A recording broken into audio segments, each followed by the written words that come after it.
Okay, we'll go ahead and get started. Bismillah, alhamdulillah, wassalatu wassalamu ala rasulillah. Rabbi shrah li sadri wa yassir li amri wahlul 'uqdatan min lisani yafqahu qawli. All right, so our topic for today, inshallah, is this idea of a spiritually intelligent healthcare worker. And there's probably just two times during the year where we're really centered on this idea as Muslims. It should be every day, right? But I think that the sense is heightened during these special seasons of blessing that Allah subhanahu wa ta'ala has put on the calendar for us. So one is the one we're in, the best 10 days of the year, the first 10 days of Dhul Hijjah, and the last month of the Islamic Hijri calendar. And then, of course, Ramadan, which, alhamdulillah, we all had the opportunity to be a part of this year. And, you know, by way of kind of introducing myself again, my name is Sulayman. Um, Some people call me by my first name, Dolapo. You're welcome to call me either one. It's been like that since, I was a child, alhamdulillah. And I'm the founder and CEO of Sakeenah Growth Company, where we're bridging healthcare excellence with faith, resilience, and lasting impact. All right, so to get started, this is a tradition that we learned from one of my teachers, Muhammad Faris at the Productive Muslim Company, a way for us to attract barakah to this session is to start with a conscious Bismillah. In the name of Allah, the most beneficent and the most merciful, such that starting with Allah's name grounds us in the intent for being here, and we're able to, inshallah, glean something that will be beneficial for us today, in the days to come, in the months to come, maybe even for a lifetime. So we ask Allah subhanahu wa ta'ala to put barakah in this hour together. And another really important thing I wanted to do was to start us off with the recitation of the Quran. Beautiful recitation from one of the doctors who's quite famous online for reciting Quran. He's a resident, I think he's a third year resident now in radiology at Detroit Medical Center. So his just short recitation here from Surah Al-Duha. والضحى والليل إذا سجى ما ودعك ربك وما قلى وللآخرة خير لك من الأولى ولسوف يعطيك ربك فترضى ألم يجدك يتيما فآوى ووجدك ضالا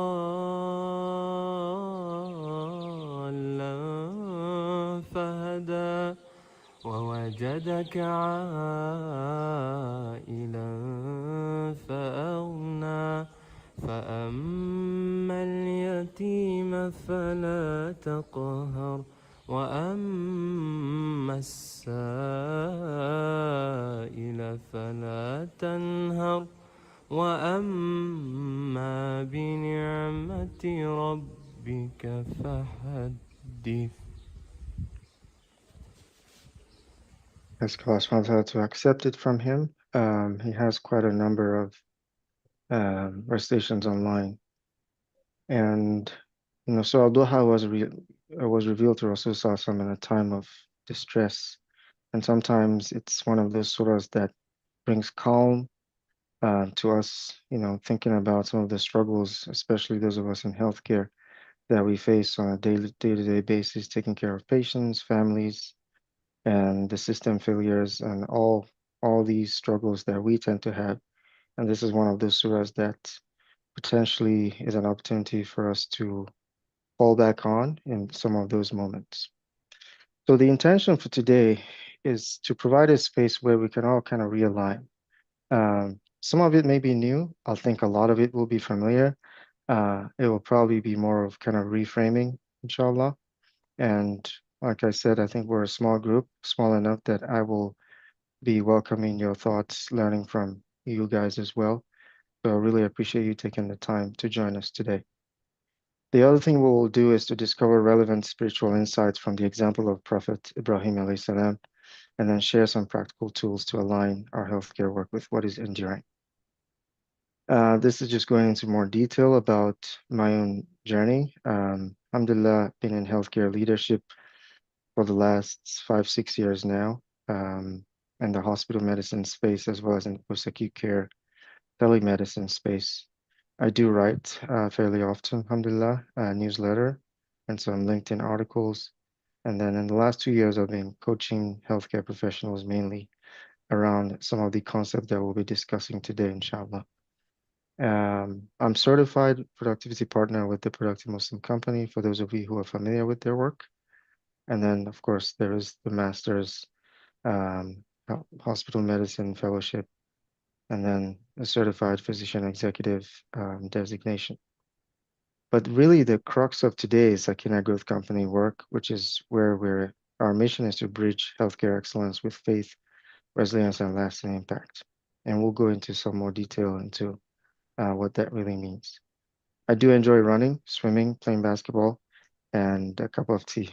I may not take a cup of tea in the later hours of the day, just to protect the quality of my sleep, alhamdulillah. And that's a picture of my family before we had the latest addition. And as we mentioned about the work at Sakeenah Growth Company, um, we are focused on, okay, yes, thank you for sharing that. Resilience coaching grounded in faith. So a lot of us in healthcare are going through struggles, at different levels, whether you're in core clinical medicine or you're in administrative leadership, or somewhere in between. We're all going through uh, some level of tension, some level of stress that's oftentimes uncomfortable. And so we offer a space where we can ground people in the spiritual perspectives as well as peak performance science, which gives people the courage, the skills, the tools to be able to weather those storms. And then ultimately, our goal is to create this ecosystem of leaders who are also working with mainstream folks in healthcare to shift the narrative, to reimagine, how our shifts are designed, how, um, how we train medical students, how we train residents, things that are really not necessarily helpful in those spaces, and things that have challenged us for many years that have been iterated at different levels to try to improve them. But there's much work to be done, right? Otherwise, the burnout rates in healthcare space will not be as high as it is, which is straddling around 40 to 50%, in some studies, even 60%. So who is a spiritually intelligent healthcare worker? And my hypothesis is that for us to silo our spiritual or Muslim identity, in this case, from our healthcare professional identity, is not optimal, right? Um, there's many studies from human psychology, mainstream psychology literature that have looked at bringing our authentic selves to work. And I struggle with this. So I grew up in Nigeria, went to medical school in Ghana, and then came over to the US. And I had that split identity when I first came, just trying to figure out, first of all, I was still figuring out my Islam as well, and then figuring out how I'm going to survive in this new system. And that dichotomy was not a very comfortable place to be. And even for those who are practicing, it's still in many cases, it's a struggle. Um, even when your coworkers know that you're Muslim, right? Um, there is always that tension, should I go pray while I'm doing this really important work? Of course, if it's not an emergency, we know that oftentimes if we let our colleagues know, it's almost never a problem. And that is consistent with Islam as well. But just looking at it very intently, that dichotomy, when we have that split personality, as it were, it does stifle our performance. And it also kind of creates some blockers in how we interpret what may be going on around us. And we're gonna go into a little bit of detail into that. Uh, Burnout, emotional exhaustion, because sometimes we're not processing what's going on around us through this lens that Islam has offered to us, and also through the lens of peak performance. And some of the people that inspired this talk, for example, have shared about their own journeys leading to diminished fulfillment because of that misalignment. And then the success metric tends to be now focused on just success in terms of professional accolades, whereas there is a much broader definition of success as a Muslim. The ultimate success is the success in the akhirah.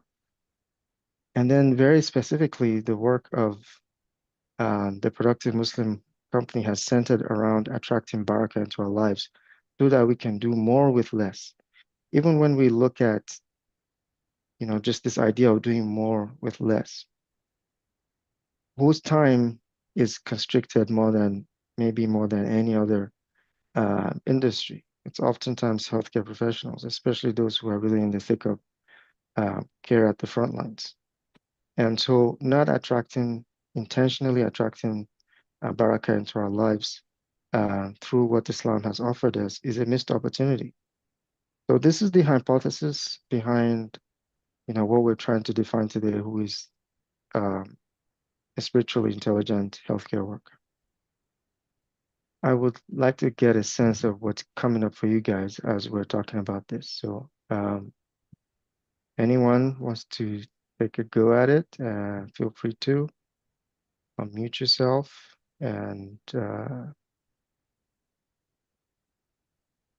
Yeah, and let's talk about this a little bit, inshallah. sure. Bismillah ar-Rahman. So first thing I just wanted to comment, mashallah, I'm loving the new graphic design. So if you're doing this or you've got a team that you introduce on WhatsApp, it's just beautiful. It's very calming. I just love the whole slide sets and stuff. So yes, just wanted to make a comment on that. Alhamdulillah, jazakallah khair. Yeah. They're on the call, so they're listening. No, it's Thank you for the beautiful, feedback. Michael. It's just so calming and it grabs your attention and it's not busy and just really good graphic design applied here. Uh, Alhamdulillah. no, I think the misaligned success and the diminished fulfillment, I think, I'd had the opportunity to share with you earlier on of just experiencing burnout and just a very strong sense of moral injury. But even as I've been now, I'm about 7 months away from that CEO, it's from that national medical director role. And at that time, even then, my concept of moral injury was very constrained to the metrics of it was very one dimensional, right? So, as healthcare workers, we are being asked to do things for patients over profit, so on and so forth. I still was, I think, limiting my thinking of what that burnout and emotional exhaustion was because I think I had siloed that one identity.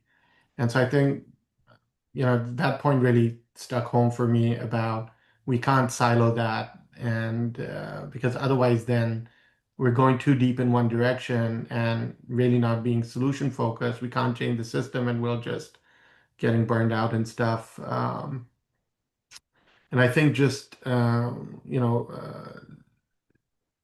it's a very, very intangible experience, but some days are better, some days are not. But when you have a sense that Alhamdulillah, some of the work now or the decisions or the outcomes are being infused with barakah and the example of flow state comes to mind where there is some afia and ease in things that before there was fear about outcomes and stuff. So yeah, so those are just some of the things that resonate from this slide for me personally that, Alhamdulillah. hopefully may resonate with others. Alhamdulillah. Jazakallah khair.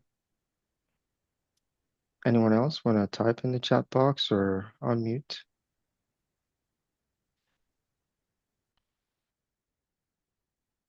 Everybody has the opportunity to, inshallah, participate.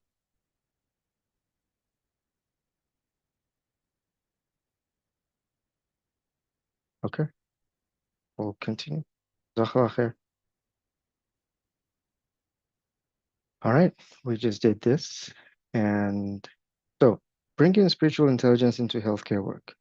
Here is the crux of this framework, which is that we tie our camel, but in a very faith-aligned way. Is that, first of all, the work that we're doing, that we appraise it through the lens of an amana, as a trust. And, and every trust, and there's many of them that Allah subhanahu wa ta'ala has given to us, whether it's our bodies, how we take care of them. If we have children, they are a trust. If we have a leadership role, whether it's at the masjid or it's even in healthcare, it is a trust. And similarly, healthcare work is a trust. It's an amana from Allah subhanahu wa ta'ala, and we're going to be held accountable for it. So that divine accountability in itself, if we process our work through that lens, then what it does is that it shifts us more intentionally to strive for ihsan, excellence in our work. And it's not perfection, but that we're trying to do our best with it, and that we're seeking Allah subhanahu wa ta'ala's acceptance of that work, because ultimately that's what matters. And for us in healthcare, we spend so much time doing this work. You know, um, People spend anywhere from 10 to 15 hours, 16-hour days. I've spoken to some colleagues recently. This is a reality for many people. And so if we spend that much time at this type of work and it won't count on our skills on the day of judgment, then there's a gap. I don't want to say there's a problem, but there's a gap. I think there's an opportunity to really shift all those hours and make it way heavier on our skills with the right lens and the right, inshallah, the approach that the Rasul Sallallahu and all of the Anbiya alayhim salam have come to teach us. And so this is, when you look at a healthcare worker who is trying to leverage spiritual intelligence, this is uh, from my own humble perspective, some of the um, thoughts that they need to have, some of the frameworks that they need to consider, and some of the intention that they want to have behind this work, inshallah. And then to take it further, when we do this, right, when we have that lens of amana, that lens of ihsan, of excellence, of trust, and that we're seeking Allah subhanahu wa ta'ala to accept our work. And there's an ayah that I'm blanking on that's in the Quran, that who will make a trade with Allah subhanahu wa ta'ala with, their time, with their sacrifice. And that's what we're trying to get at. And if we tie our camel with that lens, what we then do is that we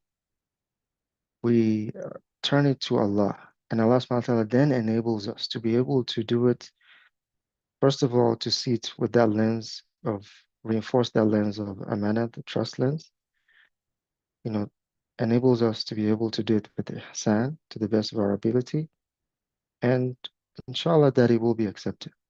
And that as we're doing it, that tawfiq also comes with barakah, this divine attachment of goodness to a thing, such that when it's attached to that thing becomes, increase, or is more stable, or is more lasting, which is one of the ideas we're trying to promote here, is that our work should not just be limited to that interaction that we have with the patient in that moment, but that it has dunya implications, attracting barakah to our lives, but it also has akhirah implications, because we see it as an amana and something that Allah subhanahu wa ta'ala, we will be accountable to Him for. And that ultimately, as we do it through this, this lens, that we're going to earn Allah subhanahu wa ta'ala's pleasure in the process. And this doesn't mean that we're going to be perfect. We're going to fall many, many times. But again, we go back to the original or the first hadith in Imam al-Nawawi's series, إِنَّمَا الْأَعْمَالُ بِالنِّيَّاتِ, that every intention, every action is by intention.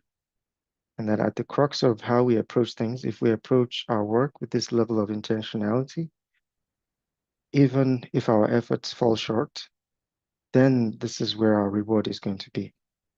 And the outcome is not in our hands. And so focusing on, the intentionality behind it, and then the effort that we can put in, that's really what's going to transform us from being simply clinically intelligent to a spiritually intelligent healthcare worker. Any thoughts about this so far?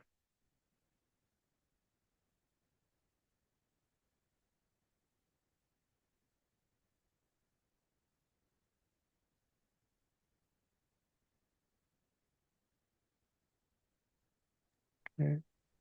I think the only thought is, I think for me, just kind of a little bit deeper dive into again the locus of control, right? For me, Tawfiq, right? So I think that it's not my efforts that are what make things able or to be. I don't know if I'm explaining this or not. So I think sometimes that becomes mentally stressful, right? That or frustrating. Well, I'm doing things, I'm working hard. So I think this realignment that the tawfiq comes from Allah, I think will have kind of a more grounding effect, I hope. Yeah, yeah, yeah, for sure. It does have a stronger grounding effect. And it does give us courage too, just knowing that we have, inshallah, Allah subhanahu wa ta'ala in our corner, because this is not easy work. How many times do we engage with a patient and we're struggling to figure it out? Or we figure it out and we're struggling to find a way to help the patient or to support the family. Just knowing and leveraging this kind of perspective, it brings sakina, it does bring some ease, and it gives us the courage to be able to um, push and try our best, and knowing that, ultimately the result is not in our hands. I think that is also very, very helpful. Uh, okay, thank you for sharing your perspective there. All right, so let's talk about two colleagues. Did you have your hand up? Yeah, just one question, maybe in this talk, or maybe if on a subsequent talk, there's been a struggle that the concept of courage to show up in spaces or to feel competent, that to be able to, I think, that thing that with Tawfiq, the reminder that Allah's in your corner, I think gets lost with, well, I'm not worthy to even think that, my walk in Deen right now may not be at a place where I feel, that that's even a conscious thought that I have that backing. And so I think I'm just sharing out loud things that I think are areas for work for me at least, that I think as we all hear we're ambassadors on this earth, um, and but I think the internalizing of that is a space that needs work. That yeah. Yep. Yeah. And if I may, Omar, this what you just described is what some authors, I think Hafsa Adham is probably at the forefront of this discussion, is the idea of God-centered confidence. And uh, it's a muscle, that we kind of have to build. It takes time. I've been following Mohammed Farah's Productive Muslim work for more than 10 years. It took me a long time to develop the courage to talk about it. So, Jazakallah khair for bringing that up. Inshallah, part of what we may share today will support that, as well as some of the other work that we do, inshallah. So thank you for sharing. All right, so let's meet two colleagues, Al and Abdul. These are some recent conversations that I had with colleagues, and it so happens both of them were radiologists. Um, but Al, he's someone who had very high standards, excelling by all professional standards. But he reached out saying that, he's having some struggles, just feeling spiritually depleted, he does have the spiritual anchor and the realization that his decisions, life decisions especially, not just work related, but oftentimes these things are intertwined, are grounded in his spiritual, in this case, his Muslim identity. So he's considering family moves. He definitely doesn't feel burnt out, but he knows that fulfillment is kind of been waning for him. And he shared, um, he just wanted to pick my brain and see how to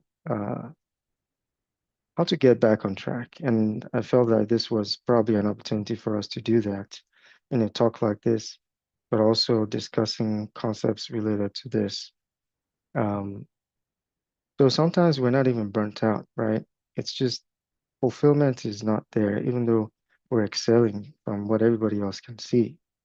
And that's where that intentionality plays a role because grounding ourselves in these concepts does help us to reframe some of these struggles.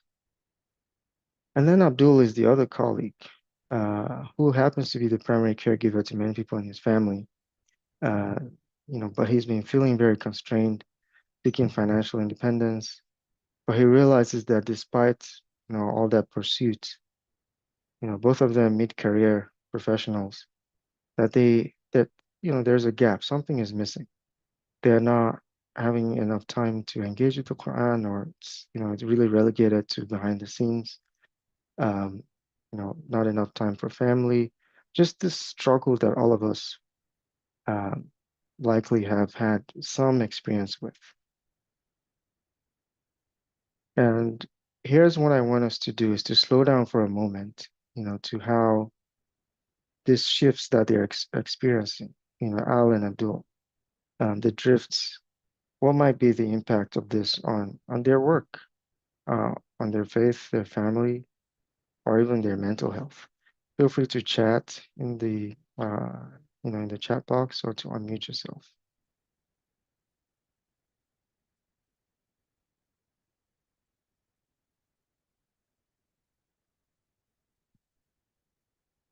So some of the things that readily come up, of course, is when we lose fulfillment, what eventually will happen is the quality of the work will eventually start to drop. Impacts on all areas, whether aware or not of it. Yes, precisely. And and sometimes this happens to all of us in temporary states. It doesn't have to be a constant, ongoing state, right? Just recently, my wife called me out that I've just been in this go mode, just working, working, working, not giving everybody their haq, their due attention in the house. And I had to, just catch myself, once she called me out. And I was like, this is a struggle for all of us. Without intentionality and just slowing down and finding moments to slow down that are consistent, such as the early hours of the day or, prior to bedtime or whatever moment is an opportunity to slow down. It gives us that chance to really take in what's going on with us, what's going on around us, so that we're approaching them the way that we want to approach them. Begs the follow-up question here that who or what is setting the pace for your day? Is it the schedules or are we truly on top of it, right? And the challenge is we all, you know, at some level have the tension that's pulling us in different, things pulling us in different directions. Whether it's family, work, the community, passion projects, there's always an ongoing tension. But how do you find that balance? The spiritual intelligence is an anchor that can help us to find that balance.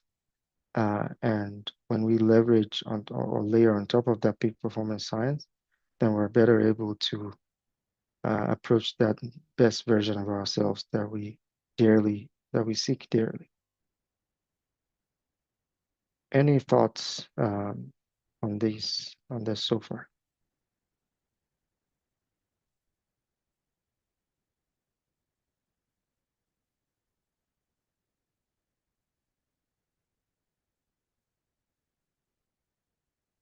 Okay. I see Samia joined. Welcome. And I will allow you to talk. Everyone is allowed to talk, so feel free to jump in when you feel inclined, inshallah. Okay. All right. Assalamu alaikum. Walaikum salam. First of all, my apologies. I'm in the middle of a big renovation project, so I just got lost. I lost track of time trying to get stuff sorted out, so my apologies for joining late. No worries. We have the recording going, so I Alhamdulillah. can catch up. Yeah, We'll catch up, inshallah. inshallah. All right. Okay. So the next thing I would like to, help us uh, or center us on at this point in time is realigning through these days of Dhul Hijjah, this best 10 days, which is a remarkable opportunity. Allah subhanahu wa ta'ala mentions it in the Quran, and the Rasul sallallahu alaihi wasallam, we know that these days they're described as the best 10 days. Some of the early scholars have mentioned that it's because all the five pillars of Islam are represented in these days, right? Hajj included, or being the main one during this time, on top of the other four. So these are excellent days for us to really try to slow down. So we have an opportunity to realign in this at this time and recommit to some of the things we've mentioned earlier, that the healthcare work, the amount of our work in healthcare, and then to try to upgrade our intentions with sincerity and seek ikhlas, which is what will get us to the acceptance of the work that we're doing, the meaningful work that we're all doing, that we're spending long hours doing, irregular days, countless hours, countless sacrifice, and then reframing our success not only through the professional, accolades lens, titles and all of that, but ultimately through divine proximity of the success in the akhirah. And so just to realign us again, the core pillars of a spiritual intelligent healthcare worker is threefold, is the amana awareness, that we ground our roles in healthcare work as a trust, and that it's not just a transaction, and it doesn't, that results in a good outcome or a bad outcome for the patient, or even fill our bank accounts. But there's that divine accountability for what we're doing, uh, because we're impacting people's lives sometimes in some of their most vulnerable states. And then the second one is this ihsan, intentionality, shifting from a focus on perfection to being present as we do our work and to try to do our best with it. When we pursue perfectionism, it's not that perfectionism is in and of itself bad, but it's that it serves the ego, right? It's really about us. It's not about uh, recognizing our limitations and that we're leaning on Allah for the successful outcome in these patient interactions that we have in healthcare, or even in the leadership roles that we have, or the many different roles that we all play in healthcare. And that's why this shift is also important. When we're present, then we realize that the patient in front of us is an amana. The work that we're doing is an amana, and that ultimately our accountability is to Allah subhanahu wa ta'ala. And then we do our best. And then we try to lean on Allah subhanahu wa ta'ala to get us to the best outcome for the people that we're serving. And then the third one is directly related, right? Is this akhirah anchoring, that we have that clarity that this work that we're doing has ramifications beyond this few moments that I'm spending with this patient. And that clarity informs how we navigate those encounters, how we make decisions in the short term. And, we anchor ourselves in the reality of the day of resurrection. How, with what's going on right now, and the days of Hajj are about to start in just a few days, when all of the Hujjaj will be in their Ihram, and everybody's showing up without any labels. regardless of your racial backgrounds, your professional backgrounds, everybody is there just showing up to try to be their best selves in those moments. And so anchoring ourselves in this sacred reality is also super helpful. All right. Any thoughts about that?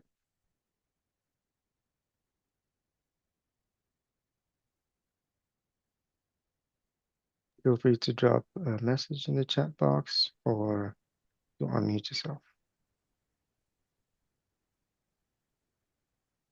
I think the notion of the amana of our patients and just the reminder of that. I mean, we all know that our patients are an amana, of course, but subhanAllah, sometimes it becomes so routine what you do that the reminder that this is actually an incredible amana that you have in front of you. This vulnerable patient is trusting you with their life, literally, and the decisions that you make are so momentous to them. For you, it's just another case. For them, it's like they're literally like they're putting their life in your hands. And I see this with my own patients, and I catch myself being distracted and just not, it's easy for it to be routine. Yeah. But to stop and think, this is actually quite big, what you do. And you can do a sloppy job, and the patient may not even be able to tell. Or you can do the best, you can actually really like put your all into it. Yeah. And there is a difference, even though the patient may not be able to tell at all. Mm-hmm. Yep. And it's just having that reminder to oneself, just getting the reminder and getting that kick every time with every single patient and showing up with all that you have for every single patient. I think that's something that this is a reminder that is really, really important. Yeah. Jazakallah khair for sharing. And I also, what you said applies to all of us, including myself. I catch myself being distracted too sometimes. And, this is why these reminders, like you said, we all kind of have to slow down to them on a pretty regular basis so that we're not losing sight of why we're doing what we're doing and the ultimate divine accountability attached to it. And Omar also dropped a chat there. For us, it's just another busy day to get through, while the patient, it might be the most important day of their lives, subhanAllah, while seeking a medical diagnosis. Yes, absolutely. So let's see what we can learn from Prophet Ibrahim alayhi salam and his legacy. I think we already alluded to this. This ayah is very famous from Surah Al-Ma'idah, where Allah subhanahu wa ta'ala mentions about whoever kills a soul, and that, it's as though they have slain all of mankind. And whoever saves one life, it's as though they have saved all of mankind. And so this just highlights the intensity of the responsibility that we have. But going back to Ibrahim alayhi salam, right? One thing I recently learned about him that was striking to me and is very relevant to us is he was not born, to like the family of scholars. Many of us as Muslims, especially healthcare in the West, we sometimes struggle with the fact that we're practicing in an ecosystem that's completely devoid of spirituality, talk less of Islam. And so what we learn from Ibrahim alayhi salam in those moments is that once he recognized who his Lord was, after all of his pursuit, trying to find who Allah is, he was immediately submitting to Allah subhanahu wa ta'ala. And what that led him to was to challenge the quote unquote the idols of his time, right? There were literal idols in his case, in our case. Sometimes the idol for us is that the healthcare identity is now trying to supersede our core identity, which is that Allah subhanahu wa ta'ala created us to worship Him, that we are abd of Allah, and that regardless of where we are, whether we're in healthcare, we're at home, we're at our foundational, our core selves, and abd of Allah. And so submission should be a central theme for us as much as it was for Prophet Ibrahim alayhi salam. And then we look at his sincerity. And here, that sincerity of dropping everything for the sake of Allah and the sacrifice that's tied to that. when we submit, that's what really shifts us into that mode of sincerity where we're trying to earn Allah subhanahu wa ta'ala's pleasure, and that we're leveraging the mindsets and the values and the rituals that will help us to get grounded in that framework of submission. And then when we look at, when he was instructed to leave Hajar and Ismail behind in the desert where there was nothing, and he kept going, and Hajar challenged him. And then she asked him, is this Allah? And he said yes. And he kept going, and she recognized that in that moment, if it is Allah, then Allah will take care of us. And so that's a huge sacrifice. And then we look at, when Allah subhanahu wa ta'ala commanded him to sacrifice his son after he came back, the sacrifice of him, the submission of him wanting to do that in that moment, to sacrifice the son, and then the sacrifice or the sacrifice of the son also to be accepting and submitting in that moment is truly profound. It just grounds, us, or reminders of our station of this Abd of Allah station. That is something that should be our core identity as we work in healthcare. And having this reminder about the Prophet Ibrahim alayhi salam's model is something that will reinforce those three core things that I think every healthcare worker should keep in mind: the amana, the trust of healthcare work; the ihsan, striving to do our best; and ultimately seeking Allah subhanahu wa ta'ala's acceptance. And in this ayah, right, as we're talking about spiritual intelligence, Allah subhanahu wa ta'ala in Surah Al-Baqarah says, وَمَنْ يَرْغَبَ مِلَّةِ إِبْرَاهِيمَ إِنَّا مَنْ سَفِهَ نَفْسَهُ, that who would be averse to the way of Ibrahim alayhi salam, except the one who is not intelligent. In this ayah, Allah is specifically calling us to spiritual intelligence in how we approach the world, and specifically to the example of Prophet Ibrahim alayhi salam, and that he's the best example. He was, he's one of the best examples. He was chosen by Allah subhanahu wa ta'ala in those special moments to demonstrate these very grounding mindsets and values. Any thoughts so far about that?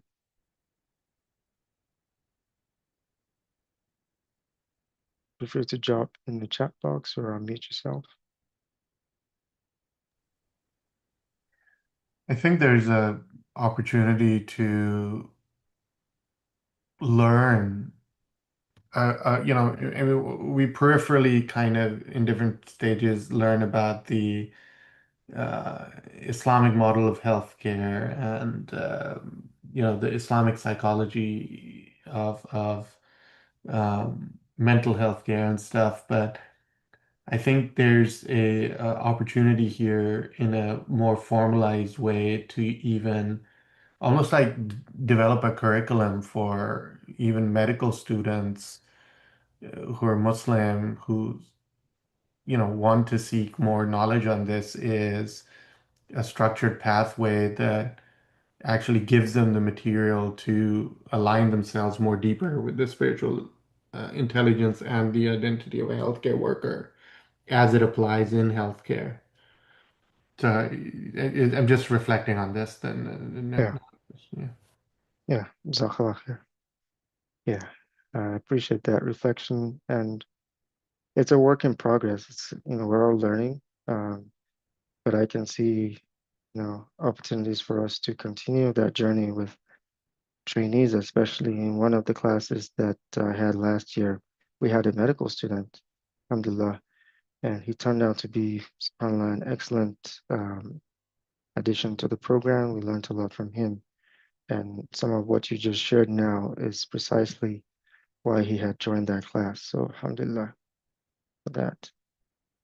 So just evolving this conversation further, when we all know, clinical intelligence is at the core of what we represent. But there's some additional layers, right? One is emotional intelligence, which is especially important in those who are very patient facing or those who are in leadership roles, that we can connect with people. Um, and that is another layer of intelligence that we absolutely have to work on. It's not the focus for today. The ultimate focus for today is spiritual intelligence, and we've kind of described that. But I think spiritual intelligence, what it does is, as we're pursuing that level of ihsan, is that it challenges us to optimize clinical intelligence, challenges us to optimize emotional intelligence, because those things do impact patient outcome. There's many studies about the impact of emotional intelligence, patient experience of how they are being taken care of and how it impacts their outcomes.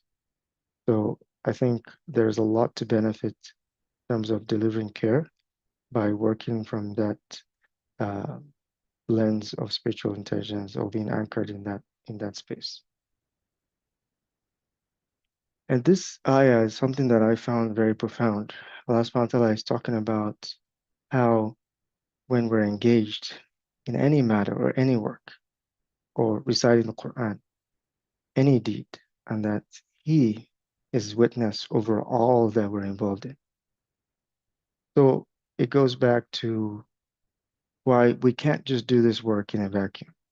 Like you mentioned, Omar, in the comments there, that for the patient, it's not just another day. For us, it's a busy day, another busy day.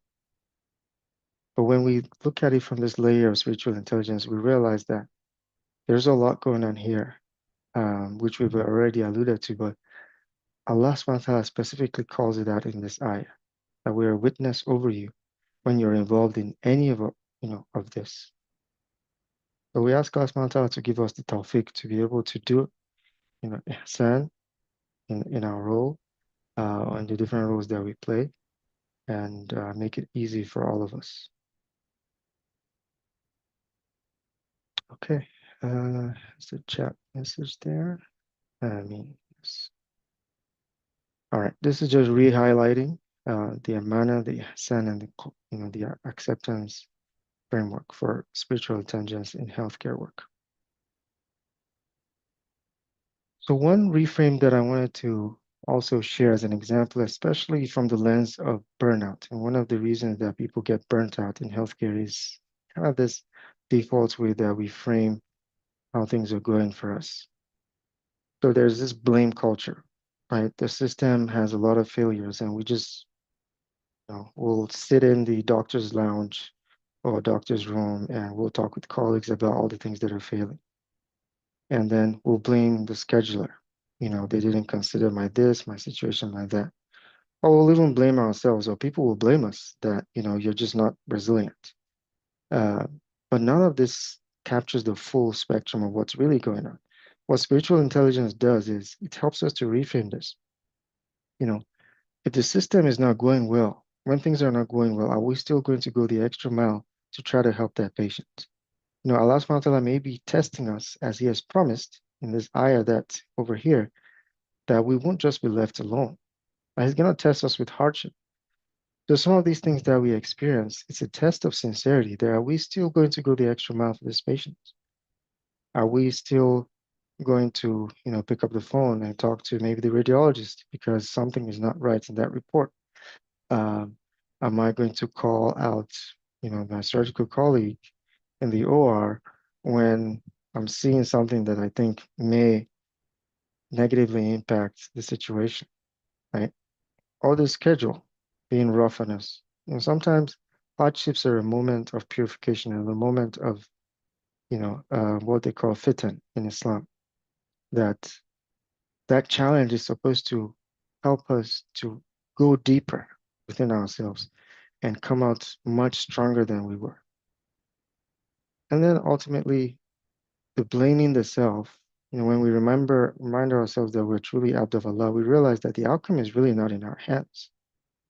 The effort is, the frameworks, the mindsets, those things are things that we can all learn. We can invest time to learn and approach the healthcare work, with a more balanced frame. And one thing I want to really call out here is this doesn't mean that when there are system failures or there are opportunities to improve the schedule or that there are things that I can do to improve myself, that I'm relegating everything to Allah. Allah, this is not from Islam. It's a foundational hadith about tying your camel, which is what we were referencing earlier, which is that we have to do our part, regardless of the situation. And then on top of that is the tawakkul, the reliance upon Allah. But it's important to always keep both frames and not be just one-sided in how we're approaching this. Any thoughts about that?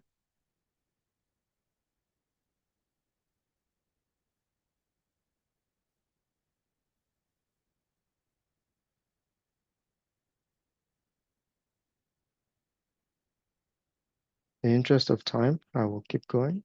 Um, so here, what I wanted to highlight was just how sometimes we do really good work at the bedside, but we just don't feel fulfilled. And I think we've described some of this earlier, but it's a thought that I want you guys to sit with for a moment. You don't have to necessarily unmute yourself.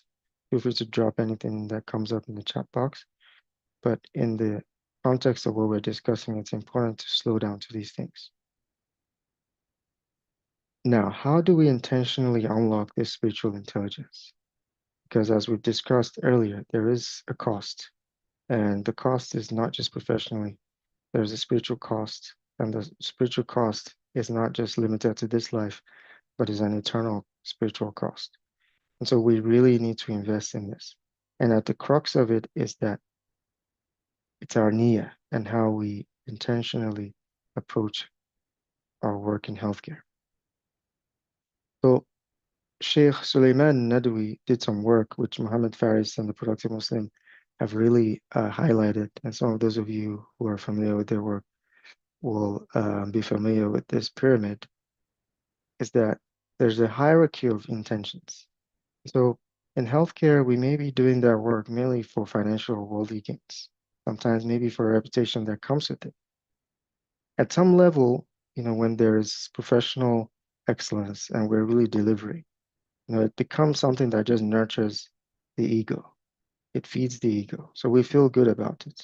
We're not so much concerned about the honor, the reputation, or the worldly gains at that level, but they often go together.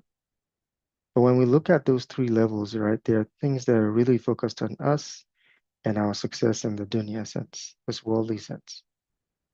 But the challenge is to upgrade our intentions to a more akhirah, eternal, or more lasting framework, which is where when we do good work, that there's a spiritual contentment, and that spiritual emptiness is not missing anymore. We're still in a dilemma spiritually, we may still be challenged about, should I be able to go do my salat this time? Will I be able to go for Jummah on Fridays? Those are things that will still happen at that level. But when we start to see our work as something that can get us to Jannah, or that we can help us to attain the status of ikhlas, Allah's pleasure, then it really gives us the courage to do what we need to do in those moments of spiritual dilemmas. To ask a colleague to cover for us when it's appropriate. When it's an emergency, of course, we're going to take care of the emergency. So the challenge is to renew our intentions around our healthcare work and to frame it in that mana, trust, ihsan, pursuit of excellence, and the anchoring of seeking Allah subhanahu wa ta'ala's acceptance, which will help us to be able to advance and upgrade our intentions around our work in healthcare. All right. I want to try to make sure I try to get you guys out of here. Looks like I'm running behind time. So we have 3 minutes before the hour mark hits, or now 2 minutes. So I want to ask if it's okay to spend another 10 to 15 minutes, inshallah. Drop a thumbs up in the chat box. That's okay. Okay, Omar said that's good. All right, Jazakallah khair. Okay, thank you. All right. This is basically to highlight some of those a blind spot that we tend to have, right? Focusing on our performance in a dunya sense or in terms of the professional success, being a lone wolf and not seeking, to leverage teams or to leverage other people around us, Muslim or non-Muslim. And then specifically this idea of siloing faith from our work, which doesn't help. When we realign, you know, with a daily niyyah, or even just during seasons like this, it has significant ramifications. And when we anchor ourselves in, prophetic model of the shura, leveraging teams, and then leveraging dua specifically, talking to Allah through our struggles, and making remembrance of Allah dhikr, through which the heart finds peace as part of our routine. And there's this wholeness to our approach. We're more authentic, we're more calm. It does build resilience and it does reduce our risk for burnout and attracts barakah to our lives and our work. And I highlighted tools that we can leverage, but honestly, there's nothing more important than these timeless tools that Allah subhanahu wa ta'ala and His Rasul have taught us about. Grounding ourselves in salah, making space for salah, regardless of how busy our days are. Again, as we mentioned, if it's an emergency, we'll take care of it. But the beauty of salah is that we have, gaps, oftentimes, sometimes 2 or 3 hours where we can still fit it in. It doesn't necessarily be at the moment that it comes in. But sometimes it takes courage, God-centered confidence to be able to make space for Quran, to be able to connect with it, because it reinforces this identity and helps us to be able to think more holistically about our roles in healthcare. And all of this translates to our lives outside of work, the remembrance of Allah. And then to really be intentional about creating space for our intentions. There is the Barker Journal from the Productive Muslim Company. I will share that in the webinar notes. And then to surround ourselves with, resilient companions through, community. One of the things I will share today is that we have the Sakeenah MD community. For those of you who are not part of that, that's a community where we're trying to nurture these mindsets, these values and rituals. And that's the kind of the core of what I wanted to share today about the spiritual intelligent healthcare worker. I hope it makes sense so far. For those of you who have a little bit extra time, maybe another 10 minutes, I know you guys gave me permission to take some extra time, but I want to specifically call out that the permission I'm seeking here is to share with you about a program that we've put together to go deeper into these concepts and to support those who need more uh, more direct level of support. Of course, there's books that are super helpful. One is the Baraka Effect book. There's also the Productive Muslim book. There's resources like that that are super helpful and that I highly recommend. There's also some other communities that you can check out too. But I want to get a permission to be able to share that program with you guys, inshallah. Please drop a thumbs up in chat box. That's okay. I know you're willing to wait. Okay. Jazakallah. All right, so let's talk about this program. So the Resilient Healthcare Worker Program, it's a group coaching experience where we're trying to create space, a safe space, that helps Muslim healthcare professionals to realign their work, elevate their performance, and really embody spiritual intelligence, spiritual resilience. And at the crux of that program is leveraging our faith-based grounding and layering that with the peak performance science that has helped so many people to become more productive, top performers in their professional roles, as well as in their lives outside of work. And here's a high-level summary of what the experience looks like. We help people set intentions that are backed by peak performance again, and ultimately they become, they've become more spiritually intelligent, burnout proof, live lives that are barakah-led. And, they become high performers in most cases, alhamdulillah. And alhamdulillah, they also become role models for others to be able to live their lives in a way that's fully integrated and not siloed. Gives people the courage to lead and to be able to thrive in matters of the dunya and in the akhirah. And I will share a testimonial by one of brother's physician colleagues who has been through the program. Allah. Assalamu alaikum. My name is Mustafa Yusuf. I attended Dr. Sulayman time management workshop as part of the VRIC Leadership Academy. I definitely learned a lot from his workshop, and I highly recommend him. Dr. Sulayman have deep knowledge, and he's very passionate about the topics of time management and peak performance in the Baraka culture. May Allah reward him, and I strongly recommend him for our community leaders and entrepreneurs, and we'll continue to learn from him. Thank you. Assalamu alaikum. And then we have this written testimonial from Dr. Zahra Ahmed. She's a family medicine colleague. And I think, maybe I'll just let you guys read that for a moment.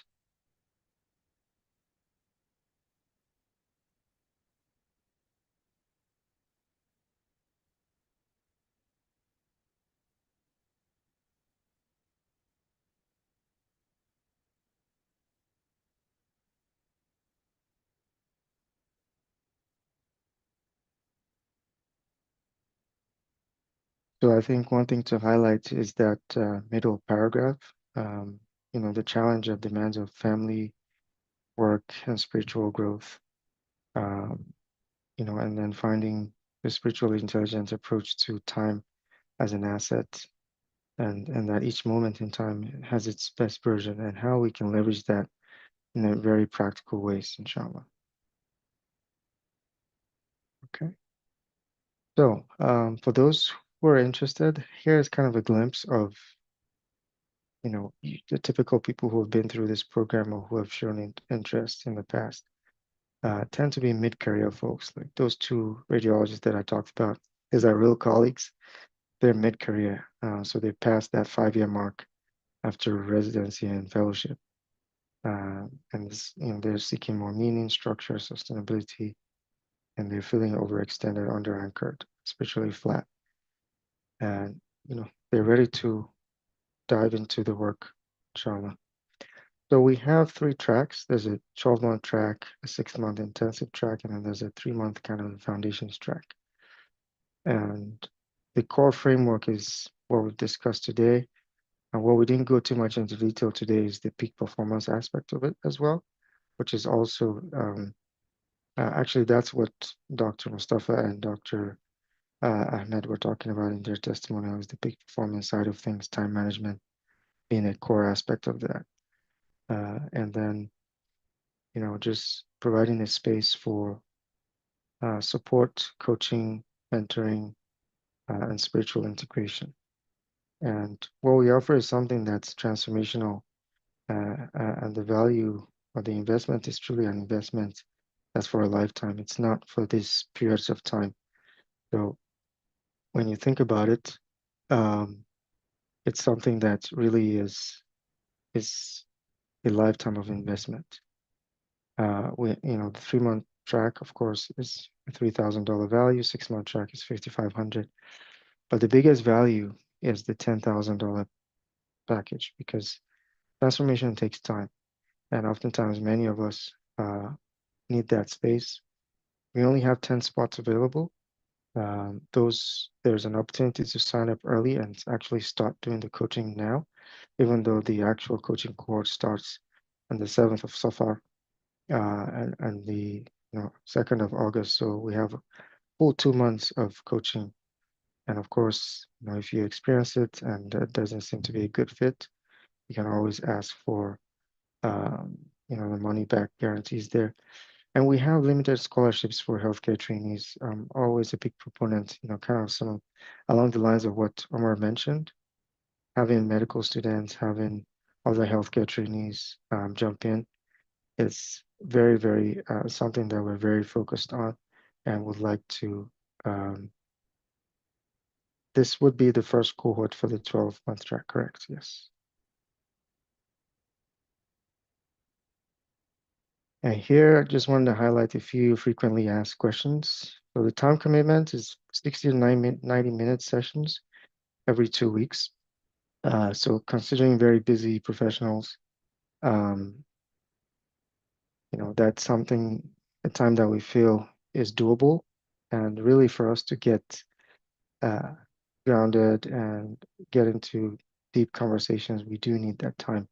It's an investment of time as well, but it's something that will bring, inshallah, transformation that's lifelong and will help folks on their journey to their next best version. It is faith-based, but it's also peak performance science-based, heavily grounded in that, alhamdulillah. It's also for those who are not burnt out. If you're already high functioning, but you want deeper purpose, realignment, and a more spiritual intelligence approach, then this is for you. It's something that's been very, very helpful for me in my own healthcare leadership journey. And then, of course, over the course of my own years, I found that, yes, CME does cover these things in organizations that are big on wellness. And so, we can provide documentation to support that, inshallah. Yes. And lastly, it is going to be a safe space, where people can really open up and we can provide the kind of support that's very, very customized, inshallah. All right. And, if those who want more information, want to talk about this some more, there's the QR code on the right side. If you're ready to join, you can also scan the QR code on the left side, inshallah. And we will send these out in the follow-up notes. And then, as I mentioned earlier, we have a growing community, alhamdulillah. There's the WhatsApp community. And then we have the newsletter, the Sakeenah MD newsletter, where we talk about these concepts on a weekly basis. We share the thoughts, focusing on different ideas. Last week we talked about submission, sincerity, and sacrifice, lessons from the life of Prophet Ibrahim alayhi salam.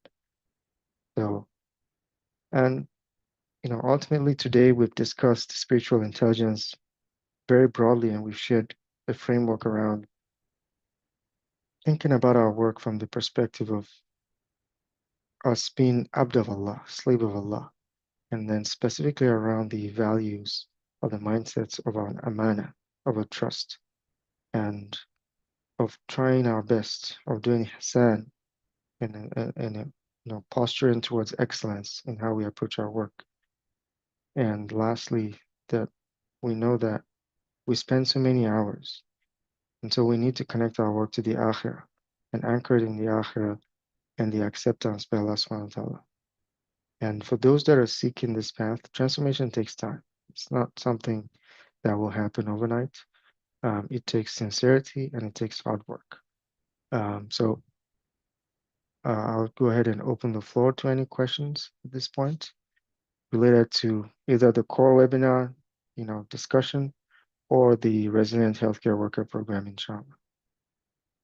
So, let's see, there's a chat message there. I do have to drop off now. Yes, may Allah subhanahu wa ta'ala accept from all of us. Jazakallah khair.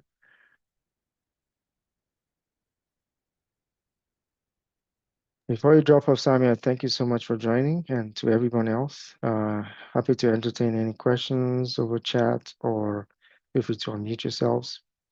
Really appreciate the time and the opportunity to share and hope that it's been beneficial. We ask Allah subhanahu wa ta'ala to continue to assist all of us on our ongoing journeys of transformation as we seek His pleasure, to seek success in this life, and we're seeking success in the akhirah. Okay. Any questions, any thoughts before we close? Yeah. Um, I think, I just had a comment that,